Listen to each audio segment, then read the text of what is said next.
Sir one time வந்து என்னாச்சுன்னா என்னோடய ஃப்ரெண்டு ஓல்டு ஃப்ரெண்டு ஒருத்தவங்க இருந்தாங்க.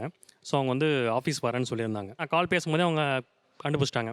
பொண்ணு யாராவது கால் பண்ணுறாங்க பேசுகிறாங்க அப்படின்னு சொன்னால் வந்து உச்சக்கட்டத்துக்கு போய்டும், அடுத்த மூட் ஸ்விங் போய்டும். எதனால பிளாக் வரைக்கும் ஏன் போகணும்? சின்ன சின்ன விஷயம் தானே, எதுக்கு பிளாக் வரைக்கும் போகணுமா ஃபோன் நம்பரை?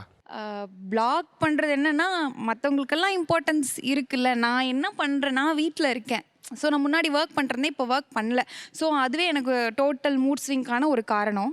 ஸோ நான் வீட்டில் இருக்கேனா, என்னால் சும்மா இருக்க முடியல.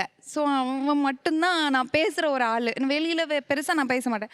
ஸோ ஆஃபீஸ் போனாலும் மெசேஜ் பண்ணுவேன். ஸோ இப்போ ஃப்ரெண்டு வராங்க அப்படின்னா அது பொண்ணா பையனா அப்படின்னு முதல்ல நான் தெரிஞ்சுப்பேன். அது பேசும்போதே எனக்கு தெரிஞ்சிடும். இதுவே பசங்க சரி மச்சான் ஓகே அப்படி சொல்லுவான். இதுவே பொண்ணு அப்படியா ஓகே அப்படின்ற மாதிரி அந்த டோன் மாறும்போதே எனக்கு தெரிஞ்சிடும். நீங்க ஏன் ஆண்கிட்ட ஒரு மாதிரி பெண்கிட்ட ஒரு மாதிரி பேசுற? ஒரே மாதிரி பேசுறது ஏன் ஆண்கிட்ட ஒரு மாதிரி பெண்கிட்ட ஒரு மாதிரி பேசுற?